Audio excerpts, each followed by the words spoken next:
கலாத்தியருக்கு நிருபம் 3ஆம் அதிகாரம் 14வது வசனத்துல ஆபிரகாமுக்கு உண்டான ஆசீர்வாதம் கிறிஸ்து இயேசுவினால் புறஜாதியார்களுக்கு வரும்படிக்கு அப்படின்னு இருக்கு. ஆபிரகாமுக்கு உண்டான ஆசீர்வாதம், அதாவது எந்த அளவுக்கு அது தவறாக புரிந்து கொள்ளப்படுகிறது, அது எந்த அளவுக்கு அது தவறாக பார்க்கப்படுகிறது அப்படிங்கிறது தான் நாம இன்னைக்கு பார்க்க போகிறோம். காரணம், அந்த ஆபிரகாமுக்கு உண்டான ஆசீர்வாதம் புறஜாதியாருக்கு அப்படின்னு சொன்ன உடனே ஆபிரகாம் எந்த ஆசீர்வாதத்தை பெற்றுக்கொண்டார், அது எப்படி புறஜாதியாருக்கு வரும் அப்படிங்கிறத இப்போ என்ன சொல்ல ஆரம்பிச்சாச்சு அப்படின்னு சொல்லி பார்த்தீங்கன்னா, இப்போ ஆபிரகாம் அவர்கிட்ட சில காரியங்களை கேட்கிறார். நீங்கள் பார்க்க முடியும் 12ஆம் அதிகாரத்தில் ஆரானில் சவதரித்துக் கொள்ளுகிறார். எல்லா ஆசீர்வாதங்களையும் சவதரிக்கிறார். எல்லாம் சவதரிச்ச பிறகு 15ஆம் அதிகாரத்தில் 1, 2, 3 வசனத்தில் தேவரீர் எனக்கு என்ன தருவீர், நான் பிள்ளை இல்லாமல் இருக்கிறேனே அப்படின்னு சொல்றார். அதற்கு பிறகு 13, 15 அதிகாரங்களை வாசிக்கும் பொழுது தேசத்தை குறித்து, எதனால் இந்த தேசத்தை சுதந்திரத்துக் கொள்ளுவேன் அப்படிங்கிறத பற்றி பார்க்குறார்.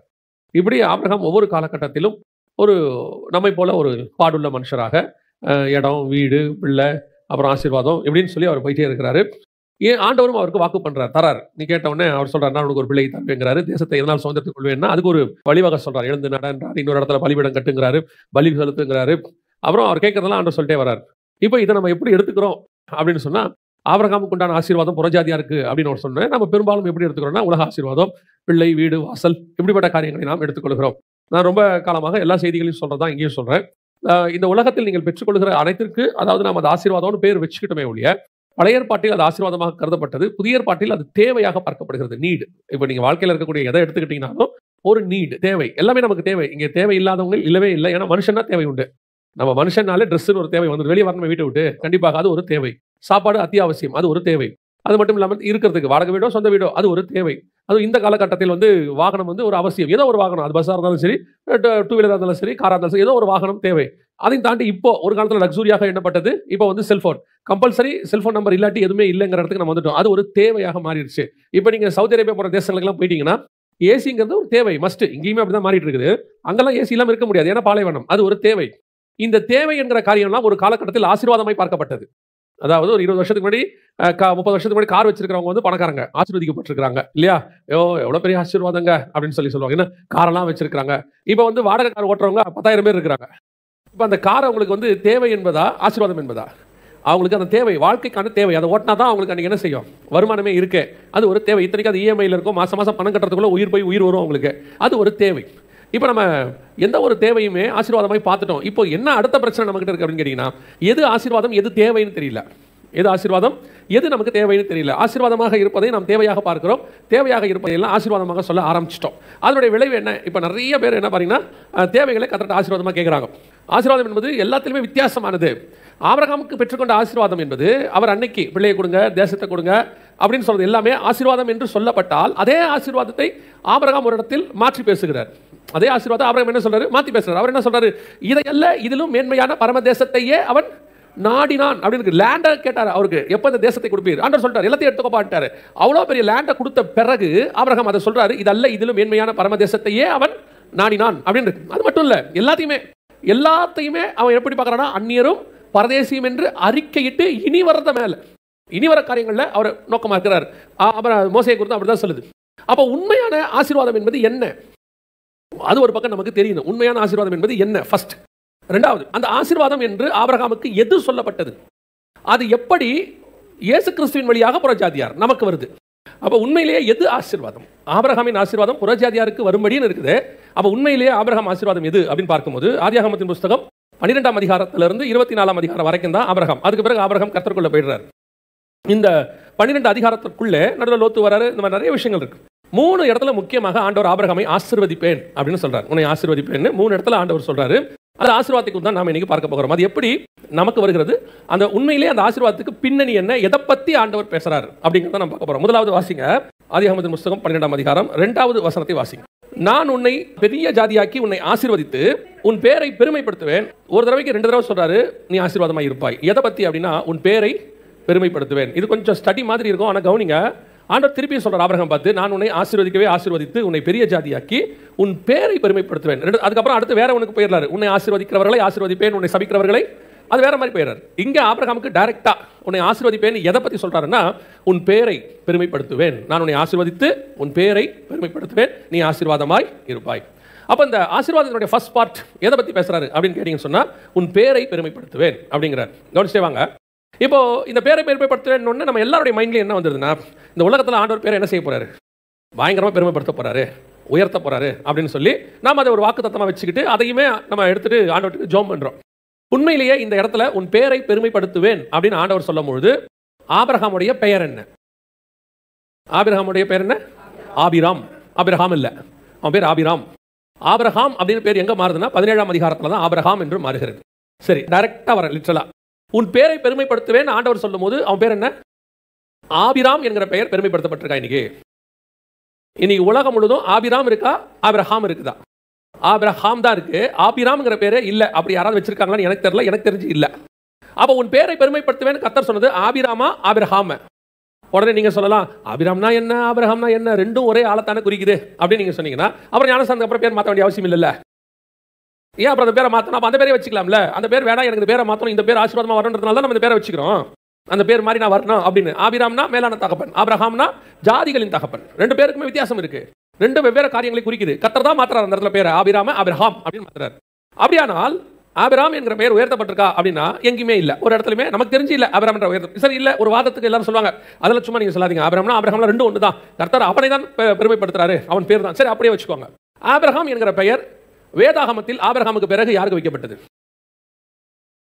ஆபிரகாம் என்கிற பெயர், அது ஆபிராமே இருக்கட்டும், ஆபிரகாமாவே இருக்கட்டும், அந்த பெயர் வேதாகமத்தில் ஆபிரகாமுக்கு பிறகு யாருக்கு வைக்கப்பட்டது? 2000 வருஷமா நமக்கு தெரிஞ்சு இயேசு வர வரைக்கும் அந்த பைபிள்ல வேற யாருக்குமே இல்ல, ஒருத்தர் கூட வைக்கப்படல இல்லையா? நம்ம ஊர்ல பேரை பெருமைப்படுத்துறதுனா என்ன நமக்கு தெரிஞ்சு, நம்ம அப்பா பேரை நம்ம பிள்ளைகளுக்கு வைப்போம், நம்ம அம்மா பேரை பிள்ளைகளுக்கு வைப்போம். இதான நமக்கு தெரிஞ்சு, எங்க அப்பா பேர் வைக்கணும், எங்க அம்மா பேர் வைக்கணும் அப்படின்னு சொல்றோம் இல்லையா? இது எதுன்னு கேட்டால், நம்ம அப்பா பேரை நம்ம பெருமைப்படுத்துறது, நம்ம அப்பா பேர் என்னைக்கு நிற்கணும், நம்ம அம்மா பேர் என்னைக்கு நிற்கணும் அப்படின்னு பிள்ளைகளுக்கோ பேர பிள்ளைகளுக்கோ அதை நாம் வைக்கிறோம். தொடர்ச்சியாக அவர் பேர் இருக்கணுங்கிறது தான் நம்முடைய எண்ணம். அதனால நம்ம என்ன செய்யறோம், அந்த பேரை வைக்கிறோம். ஆனால் ஆபிரகாமுடைய பெயர் அதற்கு பிறகு ஈசாக்குடைய 2 பசங்களுக்கு வைக்கப்பட்டதா? இல்ல. ஈசாக்குடைய 2 பசங்க இருக்கிறாங்க, ஏசா யாக்கோபு. இவங்களுக்கு நிறைய பசங்க இருக்கிறாங்க. இன்னும் நம்முடைய வரிசையில் சொன்னா யாக்கோபுக்கு 12 பசங்க.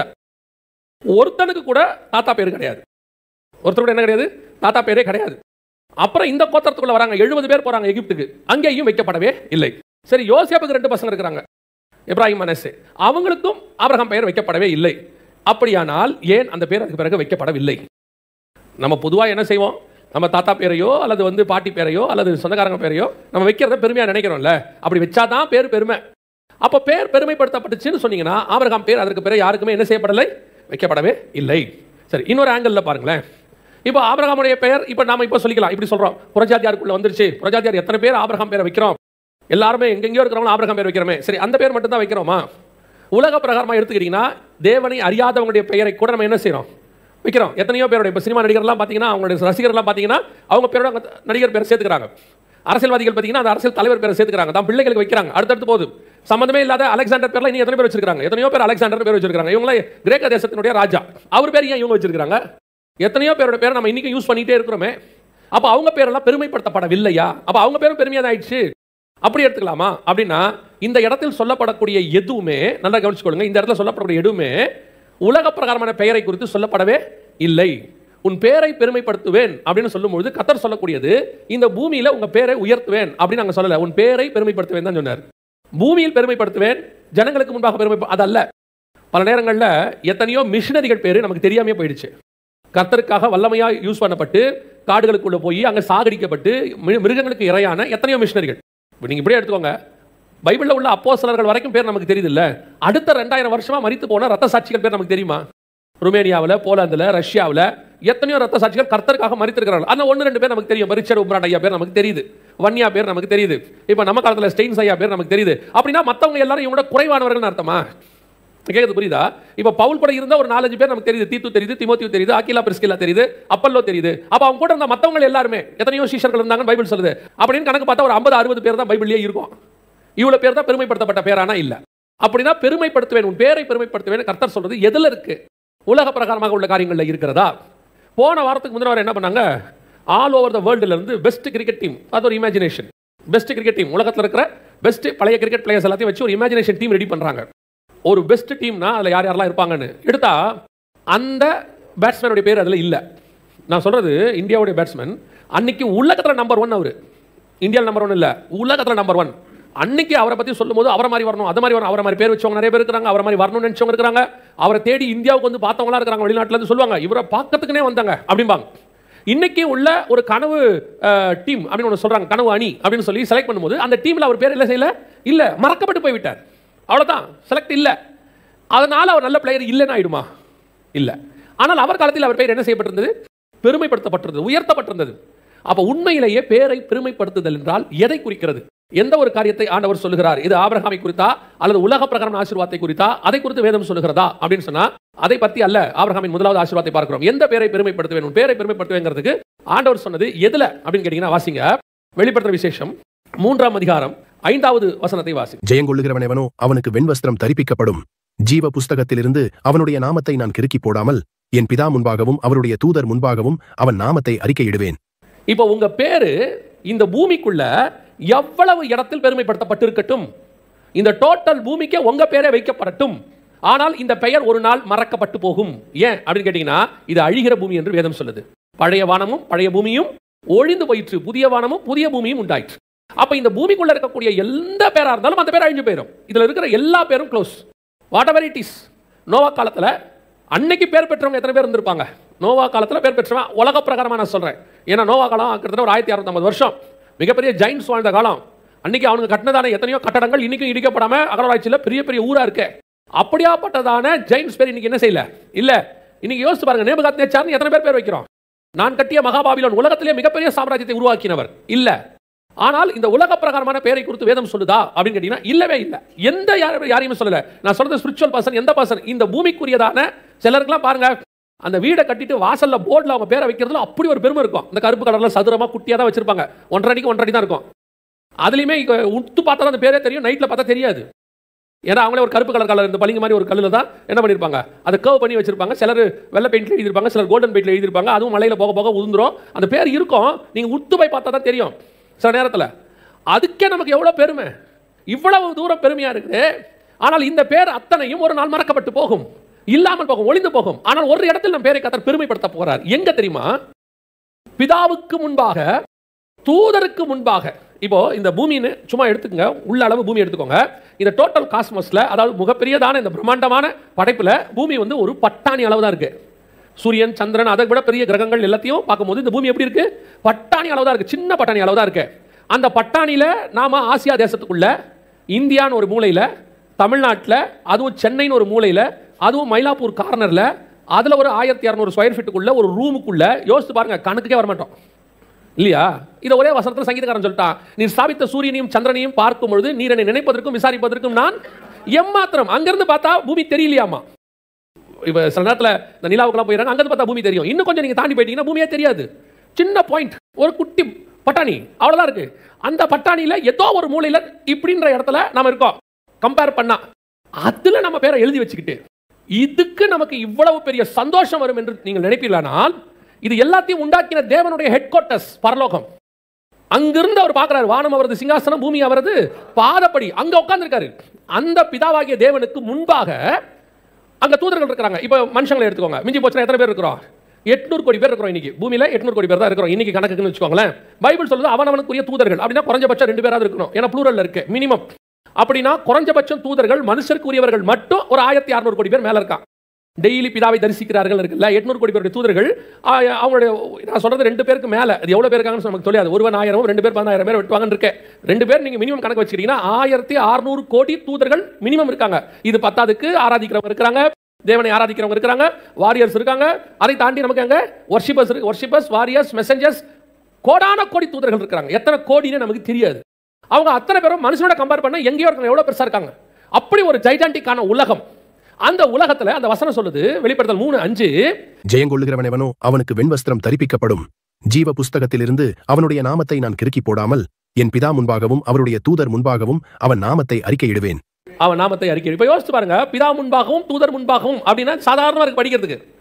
இப்போ பார்லிமெண்ட்ல பிரதமர் பேசுறாரு, சட்டசபையில முதலமைச்சர் பேசுறாரு, ஐநா சபையில செக்ரட்டரி பேசுறாரு. அந்த உரை நிகழ்த்தும் போது பாருங்க, டோட்டல் அந்த சபை வந்து சைலண்டா இருக்கும். Pin drop silent. இப்போ ஒரு அசம்ஷன் நான் உங்களுக்கு சொல்லியிருப்பேன், இருந்தாலும் இந்த மெசேஜ் தேவைப்படுது. Pin drop silent. இப்போ பிசாசு வந்து நிற்கிறான், பிசாசு வந்து நின்ன உடனே இப்போ ஆண்டவர் பேசுறாரு, சர்வ வல்லமை உள்ள தேவன் பேசுறாரு. பேசும்போது கேட்குறாரு, எங்கிருந்து வர அப்படின்னு. உடனே அவன் சொல்றான், பூமி எங்கும் சுற்றி திரிந்து வருகிறேன். அடுத்த கேள்வி, என் தாசனாகிய யோபுவின் மேல் கண் வைத்தாயோ? விசாரிக்கிறாரு, எங்கேருந்து வர? பூமியிலேருந்து வரேன். நம்ம ஆள் ஒருத்தர் இருக்கான், உத்தமனும் சன்மார்க்கனும் நீதிமான், அவனை மாதிரி நல்லவன் ஒருத்தன் கூட இல்லை, யோபு இருக்கானே பாத்தியா அவனை? அவன் சொல்கிறான், சும்மா நீங்கள் நல்லவன்லாம் சொல்லாதீங்க, அவன் நீங்கள் எவ்வளோ அவனை பாதுகாப்பாக வச்சுருக்கீங்க. இவங்க இப்படி பேசிட்டு இருக்காங்கல்ல, டோட்டல் பரலோகமே யாரை பார்க்கும்? தேவனை பார்க்கும். அப்படியே அப்படியே பின்றாப்பா பரலோகமே அந்த யோபுவின் பேரை சொன்ன உடனே தூதர்கள், ஒரு இமேஜினேஷனுக்கு சொல்கிறேன், அப்படியே அத்தனை பேர் அப்படி கீழே பார்ப்பான் பூமியை. யாரா அந்த யோபு? ஆண்டவரே அவன் பேரை கேட்குறாரு, விசாரிக்கிறாரு. இவன் வந்து சொல்லல, அவர் விசாரிக்கிறாரு. இப்போ போன்ட்டாரு, போயாச்சு. ஃபர்ஸ்ட் ரவுண்டு சக்ஸஸ், யோபு ஜெயிச்சிட்டாரு ஃபர்ஸ்ட் ரவுண்டில். திருப்பி வரான், திருப்பி வந்த உடனே திருப்பி கேட்குறாரு, பாத்தியா யோபுவை, நீ என்னென்னவோ பண்ணியோ அவனை ஒன்றும் பண்ண முடியல, இப்போ தூதர்களாக வைப்பான்.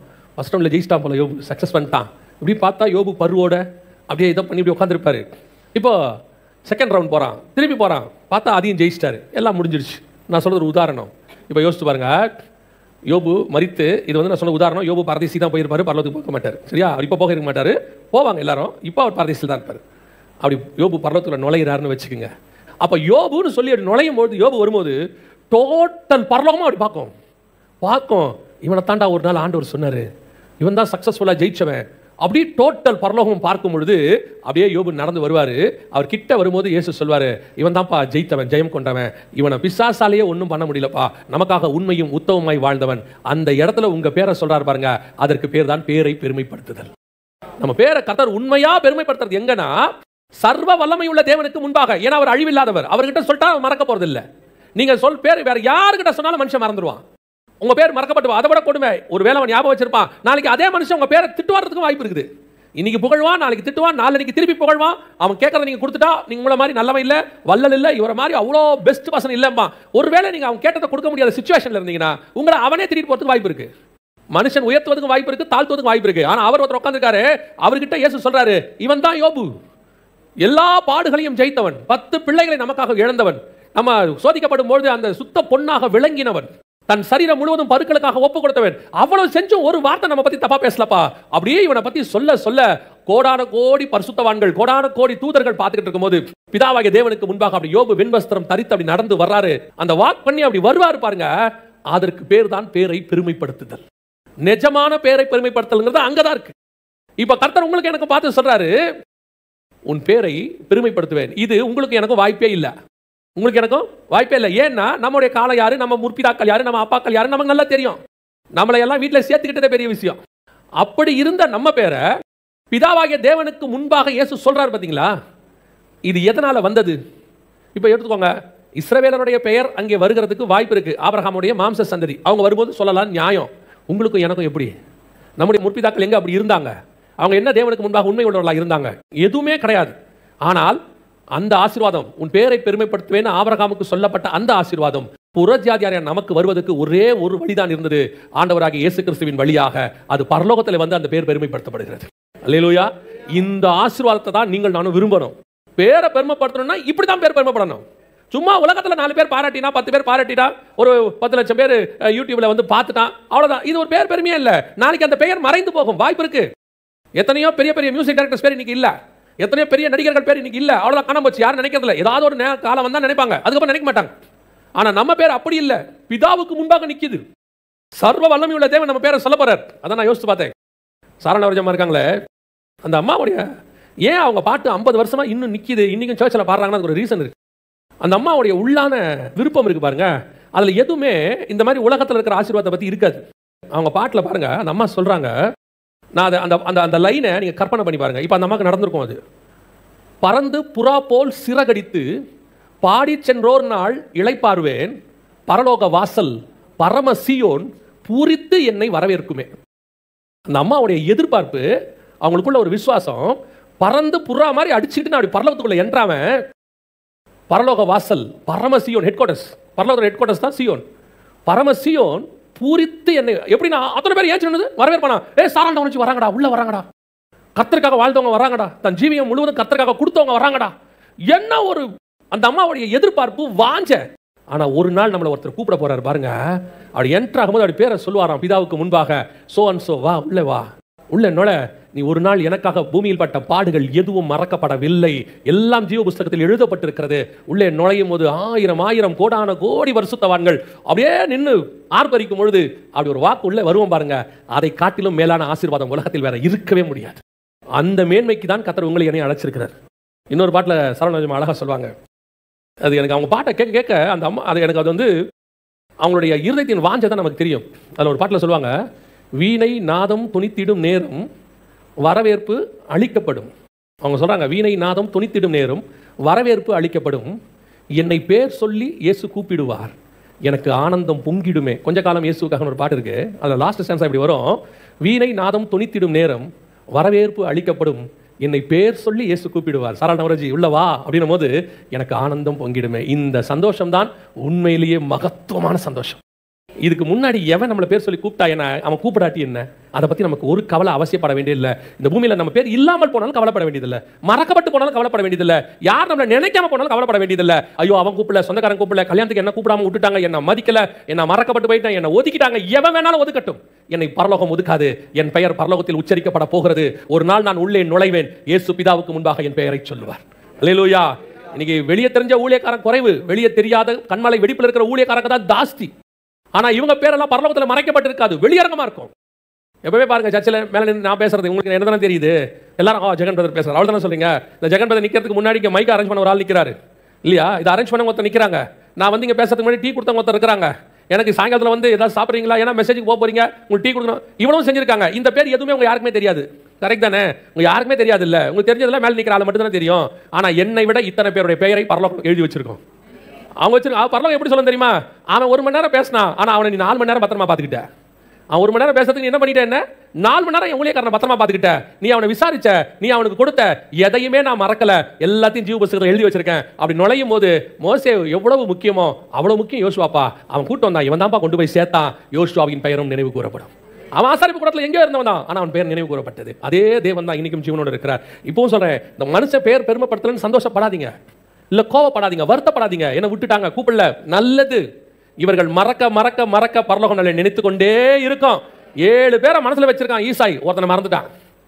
ஆனா 7 பேரை அல்ல, அந்த ஒருத்தனை தான் அவர் மனசுல வச்சிருந்தார். இவன் தாண்டா எனக்கு ஏற்றவனை கண்டேன், அந்த ஒருத்தர் தான் நீங்களும் நான். நம்ம பேர் இந்த பூமியில எவன் உயர்த்துறான், எவன் திட்டுறான், எவன் அதை பத்தி கவலையா விட்டுட்டு போயிருங்க.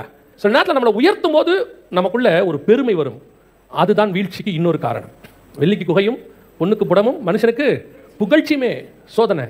நமக்கு அது அடுத்து பேரை சொல்லாட்டியும் நமக்கு ஒரு டிப்ரெஷனுங்கிறதான பிரச்சனை வருது. பேரை ரொம்ப சொல்லிட்டாங்கன்னு வச்சுக்கோங்க, அது புகழ்ச்சி வீழ்ச்சிக்கு காரணமா மாறிடுது. இந்த பூமியில் அவன் உயர்த்தினாலும் சரி உயர்த்தாமல் போனாலும் சரி, ஒரு நாள் வரும், நான் புறப்பட்டு பரலோகத்துக்குள்ளே நுழைவேன், ஜெயம் பெற்றவனாய் நுழைவேன். அங்கே அத்தனை கோடான கோடி தூதர்களுக்கு முன்பாக, சர்வ வல்லமை உள்ள பிதாவுக்கு முன்பாக இயேசு என்னை இன்ட்ரோடியூஸ் பண்ணுவாரு. இவன் தான்பா இத்தனை வருஷம் அன்னைக்கு ஊழியத்தை செஞ்சவன், உண்மையும் உத்தமமா செஞ்சான்னு ஒரு வார்த்தை சொல்லுவார் பாருங்க, அது போதும் நமக்கு. அதுதான் பேரை பெருமைப்படுத்துதல். அல்லேலூயா. முதலாவது ஆபிரகாம் கொடுக்கப்பட்ட ஆசீர்வாதம் புறஜாதியாருக்கு எப்படி வருதுன்னா, வெளிப்படுத்தல் 3:5 தான் வருது. பல இடத்துல புறஜாதியார் நம்முடைய பேரே இல்ல பைபிள்ல, திரளான கூட்டமாகிய ஜனங்கள் மொத்தமா கொடுத்திருப்பாரு. ஆனா சபைக்கு சொல்லும்போது தெளிவா சொல்றாரு, பிதாவுக்கு முன்பாக. இரண்டாவது ஆபிரகாம் கொடுக்கப்பட்ட இரண்டாவது ஆசீர்வாதம் என்ன? வாசிங்கள், ஆதியாகமத்தின் புத்தகம் 14ஆம் அதிகாரம் 18-19 வாசிங்க. அந்த வசனம் தெளிவா சொல்லுது, அன்றியும் உன்னதமான தேவனுடைய ஆசாரியனாக இருந்த சாலமோன் ராஜாவாகிய மெல்கிசேதேக்கு அப்பமும் திராட்சரசமும் கொண்டு வந்து அவனை ஆசீர்வதித்து. இரண்டாவது ஆசீர்வாதம் என்ன? முதல்ல சொன்னாரு, உன் பேரை நான் என்ன செய்வேன், பெருமைப்படுத்துவேன். இப்போ ஒரு பொருளை கொண்டு கையில கொடுக்குறாரு. இப்போ ஒரு பொருளை கொண்டு கையில கொடுத்துட்டு சொல்றாரு, ஆசீர்வாதமா இருப்பா, இந்த வச்சுக்கோ. இல்லை எலியாவை எடுத்துக்கோங்க. எலிசாவை பரமேறி போறதுக்கு முன்னாடி ஆசீர்வதிச்சுட்டு போனார். தாவீது சாலமோனை ஆசீர்வதிச்சுட்டு போனார். யாக்கோபு யோசேப்பை ஆசீர்வதிச்சுட்டு போனார். அந்த மாதிரி தாங்கள் போகிறதுக்கு முன்பாக ஒரு ஆசீர்வாதமான வார்த்தை சொல்லுவாங்க. கர்த்தர் உன்னை ஆசீர்வதிப்பாராக, ஈசாக்கு யாக்கோபுக்கு சொன்ன மாதிரி ஆசீர்வதிப்பாங்க. இது ஒரு வகையான ஆசீர்வாதம், இதுல மாற்று கருத்துல. இன்னொரு வகையான ஆசீர்வாதம் இருக்கு. அது என்ன தெரியுமா? அவங்களால பேச முடியாது, சில காரியங்கள் சொல்ல முடியாது. அடுத்து என்ன பண்ணுவாங்க, நம்ம கிட்ட எடுத்து ஒரு பொருளை கொடுப்பாங்க, இல்ல ஒரு டாக்குமெண்ட்டை கொடுப்பாங்க, இல்ல நம்ம கிட்ட சொல்லுவாங்க, எப்பா இந்த மாதிரி ஒரு பீரோல ஒரு இடத்துல இப்படி ஒரு பொக்கிஷம் வச்சிருக்கேன், புதையல் வச்சிருக்கேன், இதை எடுத்துக்கோப்பா அப்படின்னு சொல்லி அவங்க ஆசீர்வாதம்ன்ற வார்த்தையை சொல்லாவிட்டாலும் ஆசீர்வாதமான ஒரு காரியத்தை கொடுத்து விட்டு போவார்கள். இது எங்க அப்பா எனக்கு கொடுத்தது, அதனால தான் நான் முன்னேறி இந்த அளவுக்கு வந்தேன். ஒரு காரியம் இருக்குல்ல, கொடுக்கறதுன்னு இருக்கு. ரெண்டாவது இதுதான் இப்ப இரண்டாவது ஆசீர்வாதம் ஆபிரகாமுக்கு வருது. வசனம் சொல்லுது, உன்னதமான தேவனுடைய ஆசாரியனாய் இருந்த மெல்கிசேதேக்கு அப்பத்தையும் ரசத்தையும் கொண்டு வந்து ஆபிரகாமை ஆசீர்வதித்து, வானத்தையும் பூமியும் உண்டாக்கின தேவனுடைய ஆசீர்வாதம் உண்டாவதாக. இந்த வச்சுக்கோப்பா, கர்த்தர் உன்னை ஆசீர்வதிப்பார். இப்போ ஆசீர்வாதங்கிற வார்த்தை இருக்கு, ஆனா அந்த இடத்துல பேரை பெருமைப்படுத்துவேன்னு சொன்னாரு. இங்க ஒண்ணும் சொல்ல, இந்த வச்சுக்கோ அப்படின்னு சொல்லி கொடுத்துட்டு சொன்னாரு. என்னது? அப்பமும் ரசமும். இதுல என்னங்க ஆசீர்வாதம் இருக்கு? அப்பமும் ரசமும் கொடுத்தாரு. என்ன பண்ணிருப்பாரு? அப்பத்தை வாங்கி சாப்பிட்டுட்டு ரசத்தை குடிச்சிருப்பாரு. அந்த ஒரு 10 செகண்ட்ல எல்லாம் முடிஞ்சிருச்சு. அவ்வளவுதான். இது ஆசீர்வாதமா அப்படின்னா அதல்ல. இப்போ நீங்க இந்த வசனத்துக்கு வந்துடணும். இப்போ இந்த ஆசீர்வாதம் அடுத்து ஈசாக்குக்கு போச்சா? அப்பமும் ரசமும் ஈசாக்குக்கு போச்சா? போகல. அப்பமும் ரசமும் யாக்கோபுக்கு போச்சா? போகல. அப்பமும் ரசமும் யோசேப்புக்கு போச்சா? இல்ல. அதுக்கப்புறம் அந்த சந்ததி யாருக்குமே என்ன செய்யல, அப்பமும் ரசமும் போச்சுன்னு தெரியாது. ஆனா நியாயப்பிரமாணத்துல அவருடைய மறைபொருள் இருக்கு. ஆனா பிரமாணம் மாறி இவங்க எல்லாரும் நியாயப்பிரமாணத்துக்குள்ள வந்துட்டாங்க, விருத்த சேதனத்துக்குள்ள வந்துட்டாங்க. இந்த அப்பமும் ரசமும் அடுத்து, இப்போ நீங்க அந்த வசனத்தை மறந்துடக்கூடாது. கலாத்தியர், ஆபிரகாமுக்கு உண்டான ஆசீர்வாதம் இயேசு கிறிஸ்துவின் வழியாக புறஜாதிக்கு வரும்படி இந்த அப்பமும் ரசமும் என்கிற ஆசீர்வாதம், அதனால் வரக்கூடிய ஆசீர்வாதம். அவன் அப்பரசு அப்பே வாயில பட்டான். ஆனால் அதுக்கு பின்னாடி இருக்கிற ஒரு ஆசீர்வாதம் இயேசுவின் வழியாக புறஜாதியார் நமக்கு வரும்படி. இப்போ என்ன ஆசீர்வாதம்? அப்பமும் ரசமும், கம்யூனியன். இது ஒரு உடன்படிக்கை. இந்த உடன்படிக்கை வாக்குத்தத்தங்கள் எல்லாம் யாருக்குரியதுன்னு வசனம் சொல்லுது? மூத்த சகோதரராகிய இஸ்ரவேலுக்குரியதே. வாசிங்க ரோமர் 9:4-5. அவர்கள் இஸ்ரவேலரே, புத்திர ஸ்வீகாரமும் மகிமையும் உடன்படிக்கைகளும் நியாயப்பிரமாணமும் தேவாராதனையும் வாக்குத்தத்தங்களும் அவர்களுடையவைகளே. எந்த உடன்படிக்கை? இந்த புறஜாதியாருக்கு வரதுக்கு முன்னாடி இது எல்லாம் யார்கிட்ட இருந்துச்சு அப்படின்னு பவுல் எழுதுறாரு. அதுல ஒண்ணு என்னது? உடன்படிக்கையும். எந்த உடன்படிக்கை அப்படின்னு கேட்டீங்கன்னா, ஆபிரகாம் கிட்ட அப்பமும் ரசமும் கொண்டு வந்து கொடுத்த உடன்படிக்கை. அது யாருக்குரியது? இஸ்ரவேலுக்குரியது. ஆனால் அது இயேசுவின் வழியாக புறஜாதியார் நம்ம கைக்கு வந்துடுச்சு. அவங்க கைக்கு போகல. அது போகாம அந்த உடன்படிக்கை நம்ம கைக்கு வந்துடுச்சு. இந்த உடன்படிக்கையில என்ன ஆசீர்வாதம் இருக்கு? இதுல என்ன ஆசீர்வாதம் ஆண்டவர் வச்சிருக்காரு அப்படின்னு கேட்டீங்கன்னு சொன்னா, எபிரேயர் 10:19-20 வாசி. ஆகையால் சகோதரரே, நாம் பரிசுத்த ஸ்தலத்தில் பிரவேசிப்பதற்கு இயேசுவானவர் தமது மாம்சமாகிய திரையின் வழியாய் புதிதும் ஜீவனுமான மார்க்கத்தை நமக்கு உண்டு பண்ணினபடியால். உங்க கையில் இருக்கிற அப்பம் என்னது? ஆதாம்ல இருந்து ஆபிரகாம் வரைக்கும் பரலோகத்துக்கு போறதுக்கு வழி இல்ல. உள்ள என்ட்ராக முடியாது. Door close. எந்த டோர் க்ளோஸ்? ஏதேனிலே தோட்டத்தை விட்டு வெளியே அமிச்சிட்டு வாசல்ல காவல்காரனை போட்டார் ஆண்டவர். யாரும் உள்ள போக கூடாதுன்னு சொல்லிட்டாரு, சீல் பண்ணிட்டாரு. அந்த தோட்டத்துக்குள்ள போகிறதுக்கான வழி புதிதும் ஜீவனுமான மார்க்கம். ஏன்னா அது உள்ளதான் ஜீவ விருட்சம் இருக்கு. அதை சாப்பிட்டா தான் நித்திய ஜீவன் கிடைக்கும். அதுக்கு போறதுக்கான வழிக்கான டோக்கன் கையில கிடைச்சிருச்சு. அந்த டோக்கன் யார்கிட்ட வந்து சேர்ந்துருச்சு? ஆபிரகாம் கிட்ட வந்து சேர்ந்துருச்சு. இப்போ இந்த டோக்கன், இந்த அப்பம் இயேசு கிறிஸ்துவின் வழியாய் புறஜாதியராக நமக்கு கிடைத்திருக்கிறது. என்ன ஆசீர்வாதம் பாருங்களேன். இப்போ என்ன ஒரு பெரிய கொடுமைன்னு கேட்டீங்கன்னா, இந்த ஆசீர்வாதம் இஸ்ரவேலுக்கு கிடைக்கலையாமா. அவங்க கிட்ட தான் வந்திருக்கணும். ஆபிரகாமுக்கு அப்புறம் இஸ்ரவேலுக்கு போயிருக்கணும், யாக்கோபுக்கு போயிருக்கணும், ஈசாக்கு யாக்கோபு கிட்ட போயிருக்கணும். போகலையாமா. அது புறஜாதியார் நமக்கு வந்துருச்சாமா. எபிரேயர் 11:39 வாசிங்க பார்ப்போம். இவர்கள் எல்லாரும் யார்? இந்த இவர்கள் எல்லாரும்னா பழைய ஏற்பாட்டு பரிசுத்தவான்கள். இவர்கள் எல்லாரும் விசுவாசத்தினாலே நற்சாட்சி பெற்றிருந்தும் வாக்குத்தத்தம் பண்ணப்பட்டதை நோ சான்ஸ். பழைய ஏற்பாட்டு பரிசுத்தவான்கள் எல்லாம் நீதிமான் பரிசுத்தவான்கள், கர்த்தருக்கு உண்மையாக இருந்தவர்கள், சாட்சி பெற்றவர்கள். கர்த்தரே வந்து சாட்சி கொடுத்தவர், கர்த்தரே வந்து பேசினார். அப்பேற்பட்ட பரிசுத்தவான்களுக்கு வாக்குத்தத்தம் பண்ணப்பட்டது கிடைக்காமல் போயிடுச்சு. ஆபிரகாம் கிட்ட அந்த சான்ஸ் கொடுத்தாரு, ஆனா அது அவங்களுக்கு போகல. ஆனால் அந்த ஆசீர்வாதம் அவர்கள் இழந்தது இயேசு கிறிஸ்துவின் வழியாக உங்களுக்கும் எனக்கும் கிடைத்து விட்டது. இப்போ நீங்க எடுக்கிற கம்யூனியனுடைய பிளஸ் பாயிண்ட் என்ன? இது பரலோகத்துக்கான என்ட்ரன்ஸ். கம்யூனியனுடைய ஆசீர்வாதம் என்ன? பரலோகத்துக்கு போவதற்கு எல்லளவும் எலிஜிபிலிட்டி இல்லாத நான், அதே நேரத்தில் எலிஜிபிள் ஆனவர்களும் பிரவேசிக்க முடியாத அந்த பரலோகத்துக்குள் எனக்கு பிரவேசிப்பதற்கு ஒரு வாய்ப்பு கிடைத்திருக்கிறது. கர்த்தர் அதற்கான தன் சரீரத்தை கிழித்து என் கையில கொடுத்திருக்கிறார். எவ்வளவு பெரிய ஆசீர்வாதம்! இதுதான் ஆபிரகாமுக்கு உண்டான ஆசீர்வாதம். இதை விட மேன்மை என்ன? இந்த பூமியில நீங்க என்ன வேணாலும் வச்சுக்கோங்க, பூமியை உங்கள்தாவே இருக்கட்டுமே. இந்த பூமியை விட்டு ஒரு இன்ச் அது மேல வருமான்னு சொல்லுங்க. வருமான்னு சொல்லுங்க. இந்த பூமியில இருந்து ஒரு இன்ச் கூட மேல வர, இது உங்களுக்கு நல்லாவே தெரியும். அதான் ரொம்ப இம்பார்ட்டன்ட். தெரியாத சத்தியமே கிடையாது. நீங்க எடுத்துக்கொள்ளப்பட்டாலும் சரி, இல்ல கிறிஸ்துக்குள்ள மரித்தாலும் சரி, நீங்கள் எதையும் எடுத்துட்டு போக போறதில்லை, எதையும் கொடுத்து அனுப்ப போறதும் இல்ல. இந்த எகிப்து மம்மீஸ ராஜா செத்தவன என்ன பண்ணிடுவானா, பெருசா செஞ்சு ராஜா வச்சு உள்ள ராஜாவுக்கு தேவையான 1 வருஷம் சாப்பாடை வச்சு ராஜாவுக்கு தேவையான தங்க நகைகள் எல்லாம் வச்சுட்டு புதைக்கும் போது சேர்த்து போச்சுவானாமா ராஜாவோட. ஏன்னா ஒருவேளை ராஜா வேற உலகத்துக்கு போறாரு, அங்க செலவு பண்றதுக்கு யூஸ் ஆகும்னு. இப்ப தோண்டி எடுத்து 4000 வருஷம் கழிச்சா ராஜா எலும்பு கூட ஆயிட்டாரு, தங்கம் அப்படியே இருக்கு. சோ ராஜா யூஸ் பண்ணல அந்த உலகத்துல அர்த்தம். ராஜா போன உலகத்துல என்ன யூஸ் ஆகல? தங்கம் யூஸ் ஆகல. ஏன்னா ராஜாவோட சேர்த்து அதையும் வச்சாங்க. ராஜா க்ளோஸ் ஆயிட்டார், எலும்பு தோலுமா மாதிரி ராஜா வந்து டிகேட் ஆயிட்டாரு. ஆனால் தங்கம் இன்னும் என்ன இருக்கு? அப்படி அதோட இன்னொரு அர்த்தம் என்னன்னா, இது எதுவும் இந்த பூமியை விட்டு மேல போகவே இல்லை, எதுவும் போகாது. இது நல்லா தெரியும். இது எதுவும் கூட வர போறதுல நமக்கு நல்லா தெரியும். வருக வந்தாலும் வராது, கூட வராது, அதே நேரத்தில் மரிச்சாலும் வராது. இந்த பூமியை விட்டு 1 இன்ச் மேல எதுவும் வர போறதில்லை, கன்ஃபார்மா தெரியும். ஆனால் ஒண்ணே ஒண்ணு உங்களை பரலோகத்துக்கு கன்ஃபார்மா கூட்டிட்டு போக போகுது. ஒரு விஷயம் இங்க தெரியுது, நீங்க வச்சிருக்க எதுவும் வராது. அப்ப பரலோகத்துக்குள்ள என்டர் ஆகும்போது உங்களை என்டர் பண்றதுக்கு பூமியில கொடுக்கப்பட்ட ஒரு பொருள் உங்கள் கையில் இருக்கிறது. அது அப்பம் கையில் இருக்கு. இதை கையில வச்சிருக்கிற உங்களுக்கு மட்டும்தான் ஹெவனுக்கான டோர் ஓபன் ஆகும். இது வந்து ஒரு பாஸ்வேர்டு மாதிரி, இது வந்து ஒரு கீ மாதிரி, இது ஒரு தம்பு இம்ப்ரெஷன் மாதிரி. போய் வச்ச உடனே ஓபன் ஆகும் ஹெவன். அந்த சரீரம் என்கிற திரைச்சீலையின் வழியாக புதிதும் ஜீவனுமான மார்க்கத்தை உண்டு பண்ணினபடினால், the new way, eternal way, அது உள்ள நுழையறதுக்கு கையில அப்பம் இருக்கு. இந்த ஆசீர்வாதத்தை நீங்கள் எத்தனை பேர் அசட்டை பண்ணுகிறீர்கள் என்பதுதான் கேள்வி. அழிந்து போகிற ஆசீர்வாதத்துக்கு இருக்கக்கூடிய இம்பார்ட்டன்ஸ், பரலோகத்துக்குள்ள நுழையிற ஆசீர்வாதம், இந்த கம்யூனியன் நீங்க எப்படி பார்க்கப்படுது உங்க கையில? பிரெட் எப்படி பார்க்கப்படுது? இதை நீங்க மாம்சமா அது மாறாது, ஆனால் இது ஒரு அடையாளம். இந்த பிரெட் இது ஒரு அடையாளம். இந்த அடையாளம் எப்படி உங்களால் என்னாலையும் பார்க்கப்படுது? சடங்காச்சாரமாக. யோசிச்சு பாருங்க, உங்க கையில எவ்வளவு ரூபாவுடைய செல்போன் இருக்கு, அதுல ஒரு பின் நம்பர் இருக்குல்ல, அதுதான் அந்த மொத்த செல்போனுக்குமான வேல்யூபிள். அந்த போனுக்குள்ள நுழைகிற பின் நம்பருக்கே நம்ம இவ்வளவு இம்பார்ட்டன்ஸ் கொடுக்கிறோமே, பரலோகத்தில் நுழைகிற பின் நம்பர் தான் உங்கள் கையிலும் என் கையிலும் இருக்கக்கூடியதான கம்யூனியன். இந்த அப்பம் இது உள்ளே நுழைய வைக்குது. இது ஆபிரகாம் வழியாக நமக்கு, இயேசு கிறிஸ்துவின் வழியாக நமக்கு கிடைக்கப்பட்டது. எத்தனை பேர் அதை உண்மையா எடுக்கிறோம்? அதான் வசனம் சொல்லுது, அபாத்திரமாய் போஜனமானம் பண்ணினவன் அவன் கர்த்தருடைய சரீரத்தை குறித்து இன்னதென்று நிதானித்து அறியாதபடியினாலே. ஏன் தெரியுமா? இந்த அப்பம் என்பது சபையினுடையதான சடங்காச்சாரம் அல்ல, கிறிஸ்தவத்தினுடைய சடங்காச்சாரம் அல்ல. இது ஏதோ நம்ம ரொட்டீனா செய்யக்கூடிய ஒரு ரிச்சுவல் அல்ல. இது முழுக்க முழுக்க ஹெவனை, எனக்கு சாவியை புதுப்பிச்சு கொடுக்குது. இந்த ஹெவனுடைய எனக்கு நுழையத்துக்கான சாவியை புதுப்பிக்குது. கையில வாங்கும் போது இது பரலோகத்துக்கான என் வழி, வேற எதுவுமே கிடையாது, இது எனக்கு கிடைக்காது, வாய்ப்பு இல்லை, எந்த விதத்தில் என் கைக்கு வரதுக்கு சான்ஸே இல்லை. ஏன்னா இது ஆபிரகாம் வழியாக இஸ்ரவேலுக்கு தான் போயிருக்கணும், ஆனால் கிறிஸ்து இயேசுவின் வழியாக என் கைக்கு வந்து சேர்ந்திருக்கிறது. அல்லேலூயா. இதை கொடுக்கும்போது தான் மெல்கிசேதேக்கு சொல்றாரு, நீ ஆசீர்வாதமாக இருப்பாய். இதை நீங்க வாங்கும் போது பரலோகம் உங்களை பார்த்து சொல்லும், நீ ஆசீர்வாதமாக இருப்பாய். ஏன்? நீ பரலோகத்தினுடைய ஆசீர்வாதத்தை கையில வச்சிருக்கிற. ஆபிரகாம் சொல்றாரு, சோதோம் ராஜாவை பார்த்து சொல்றாரு, உன் பாதரட்சியின் வார் கூட எனக்கு தேவையில்லை. காரணம், ஆபிரகாம் உன்னால் ஆசீர்வதிக்கப்பட்டான்ங்கிற வார்த்தை என்ன செய்யக்கூடாது? வரக்கூடாது. நான் வானத்தையும் பூமியும் உண்டாக்கின தேவனிடத்திலிருந்து ஆசீர்வாதத்தை பெற்றவன். அப்போ உலகத்தின் ஆசீர்வாதம் வேணான்னு சொல்லல. ஆனால் அதோட அர்த்தம் என்ன? இந்த பூமியில் இருக்கிற எவனும் உங்களை என்னை ஆசீர்வதிக்க முடியாது. ஏன்னா நம்ம வானத்தின் ஆசீர்வாதத்தை கையில வச்சிருக்கிறவங்க. எவ்வளவு பெரிய மேன்மை கையில இருக்குது. நம்ம இதை எவ்வளவு அசால்ட்டா எடுக்கிறோம், எவ்வளவு அசால்ட்டா கொடுக்குறோம். கொடுக்குறவன் ஒருத்தன் அசால்ட்டா கொடுக்குறாங்க, எடுக்கிறவங்க கொஞ்சம் பேர் அசால்ட்டா எடுக்கிறாங்க.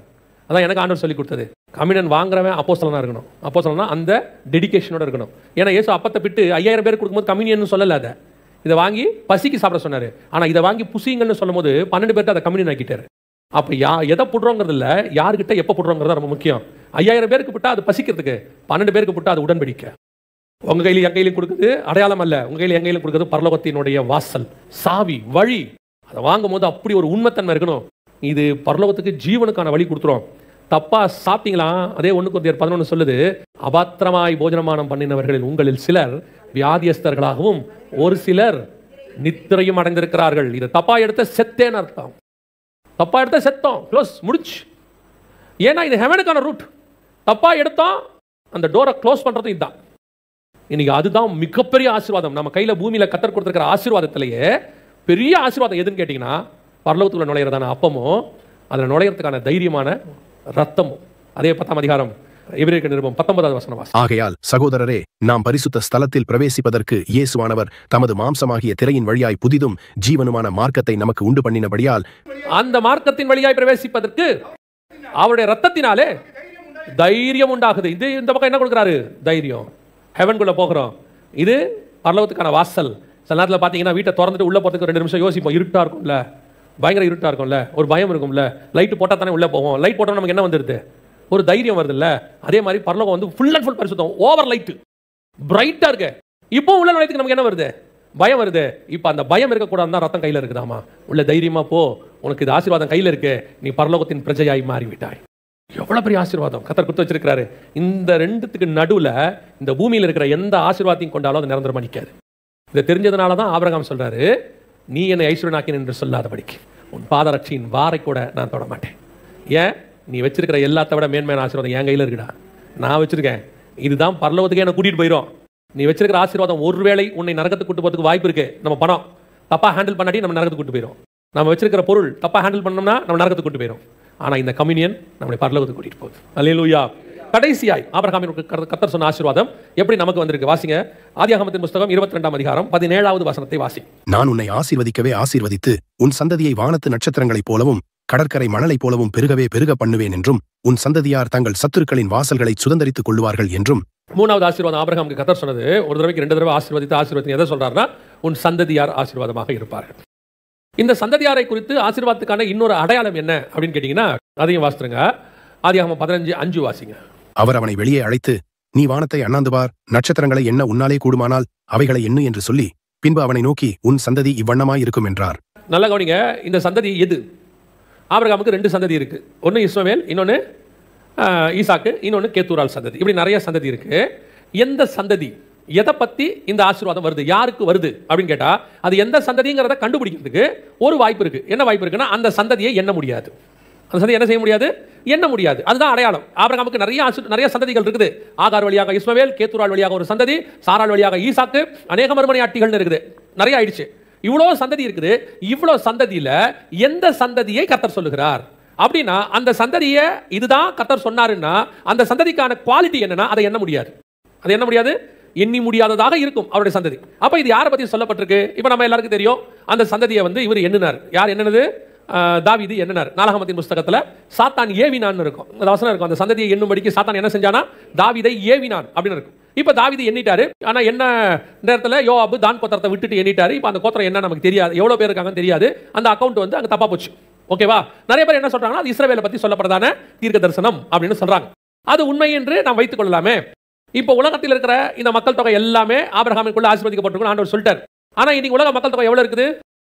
ஒரு 900 ஒரு கணக்கு இருக்குது, 800 கோடி அப்படின்னு. இவங்களும் என்னதான் ட்ரை பண்றாங்க. தாவீது மாதிரி தான் இந்த குரூப்பும் 2000 வருஷமா ஒரு குரூப் தாவீது கிட்ட கத்துக்குச்சு. இவங்களும் எப்படியாவது என்னன்னு சொல்லிட்டு என்ன செய்றாங்க? ட்ரை பண்ணிட்டே இருக்காங்க. ஆனா இவங்க எண்றதுக்கு எப்ப ஆரம்பிக்கிறாங்களோ, மக்கள் தொகை கணக்கெடுப்பு நான் சொல்றேன், ஆரம்பிக்கிறாங்களோ அந்த நிமிஷமே அது தப்பா போயிடும். என்ன ஆரம்பிச்சாங்கல்ல அந்த செகண்டே அது என்னவாயிடும்? தப்பாவாயிடும். இந்த தெருவில் எடுத்துட்டு போகும்போது அடுத்த தெருவில் ஒன்று பிறந்துடும். அந்த தெருவில் பிறக்கிறதுக்கு முன்னாடி போன தெருவில் ஒன்று போயிடும். இப்போ இவங்க அந்த ஏரியாவை முடிக்கிறதுக்குள்ளேயே ஒன்று கல்லறை நோக்கி போயிட்டு இருக்கோம், ஒன்று ஹாஸ்பிட்டல் வந்து குழந்தையோட வந்துட்டு இருக்கோம். இந்த அக்கௌண்ட் எடுத்தாங்கல்ல அவங்களுக்கு அங்கேயே தெரிஞ்சு போச்சு, கதை முடிஞ்சிருச்சு. அதனால தான் எப்பவுமே மக்கள் தொகை எடுக்கும்போது என்ன போடுவாங்கன்னு பார்த்தீங்கன்னா 1/1/2024 படி அப்படின்னா என்ன அர்த்தம்னா இன்னைக்கு இல்லை, நாங்கள் எடுக்கிற அன்னைக்கு இவ்வளோ மக்கள் தொகை இருந்துச்சு, அதுவும் பொய். 24 மணி நேரத்துக்குள்ள எல்லாம் கதையே மாறிடுச்சு. ஸோ இன்னைக்கு மக்கள் தொகை நீங்கள் கரெக்டாக என்ன செய்ய முடியாது, 100% இவ்வளோ தான் இருக்குன்னு சொல்லவே முடியாது. இவங்க மக்கள் தொகை எடுத்துக்கிட்டு இருக்கும் போதே இந்தோனேஷியாவில் சுனாமி வந்து கொஞ்சம் பேர் கூட்டு போயிடுச்சு. இந்த மக்கள் தொகை எடுத்துக்கிட்டு இருக்கும் போதே பூகம்பம் வந்து கொஞ்சம் பேர் தூக்கிட்டு போயிடுச்சு. சொல்றாங்க ஏறக்குறைய இப்படி இருக்கலாம் அப்படின்னு நீங்க வச்சுக்கலாமே ஒழிய, இதுவரைக்கும் இந்த பூமியினுடைய மக்கள் இவ்வளவு பேர் தான் இந்த செகண்ட்ல இருக்கிறாங்கன்னு உங்களால என்னால என்ன பண்ண முடியாது, சொல்லவே முடியாது. ஸோ ஒருவேளை இந்த ஆசீர்வாதம் அதை குறித்து சொல்லப்படுதோ, உன் சந்ததி வானத்து நட்சத்திரத்தை போலவும், யாக்கோபு கிட்ட சொல்வாரு பூமியின் தூளை போலவும், அப்படிதான் சொல்றாரு. யாக்கோபு கிட்ட சொல்லும்போது உன் சந்ததி பூமியின் தூளை போலவும் இருக்கும். இவங்க கிட்ட ஓசியா 1:10 சொல்லும்போது கடற்கரை மணலை போலவும்.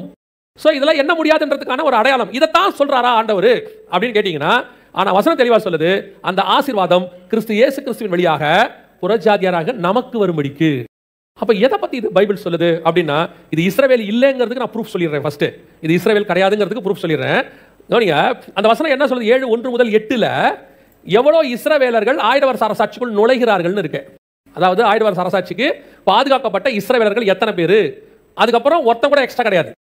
வசனம் தெளிவா சொல்லுது, யூதா கோத்திரத்தில் ஆரம்பிச்சு 12000 ஆரம்பிச்சு 1,44,000 பேர் இருக்கிறாங்க அப்படின்னு அப்படிதானே இருக்குது. அப்ப இந்த 1,44,000 இஸ்ரவேல் கோத்திரங்கிறது நமக்கு தெரிஞ்சிருச்சு. கடைசி அதுல எத்தனை இருக்குது? செபுலோன் கோத்திரத்தில் போடப்பட்டவர் 12,000, பென்யமீன் கோத்திரத்தில் முத்திரை போடப்பட்டவர்கள் 12,000, மொத்தம் 12 கோத்திரம். 12 கோத்திரத்தில் 12,000 1,44,000 பேர். கணக்குப்படி இப்ப நமக்கு கணக்கு வந்துருச்சு. இஸ்ரவேல் எவ்வளவு தான் இருக்கு? 1000 வருஷ அரசாட்சியில் நுழையறதுக்கு முன்னாடி உபத்திரவ காலத்துல எத்தனை பேர் இருக்காங்க? 1,44,000 பேர் இருக்கிறாங்கன்றது கன்ஃபார்ம் ஆயிடுச்சு. அப்படின்னா என்ன கூடுமானால் என்ன உன் சந்ததி இப்படி இருக்கும் அப்படின்னு கர்த்தர் சொன்னது இஸ்ரவேல இல்ல. ஒரு இடத்துல இஸ்ரவேல எண்ணியாச்சு. என்ன முடியாத இடத்துல என்ன பண்ணியாச்சு? தாவீது காலத்துல முடியல, யோவாபு ஏதோ பண்ணிட்டாரு, ஆனா இங்க எண்ணியாச்சு. இந்த இடத்துல முடிஞ்சிருச்சு வேலை.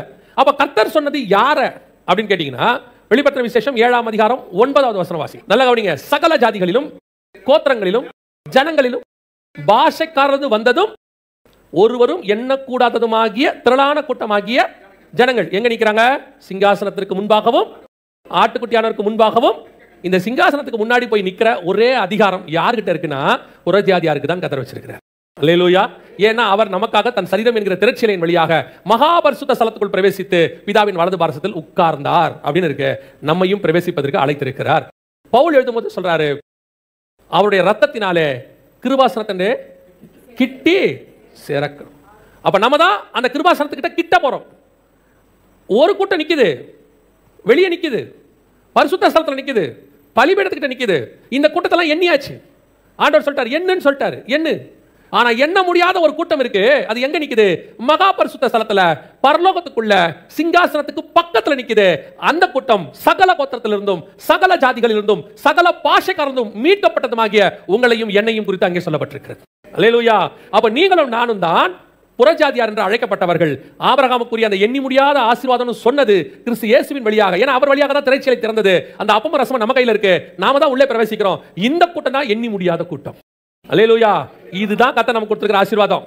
இந்த ஆசீர்வாதம் இஸ்ரவேலுக்கே இல்ல, அவன் தான் எண்ணிற ஆசீர்வாதம். நீங்க இப்ப இந்த ஆசீர்வாதத்தை விரும்பவே இல்லை, இந்த ஆசீர்வாதத்தை எதிர்பார்க்கவே இல்லை.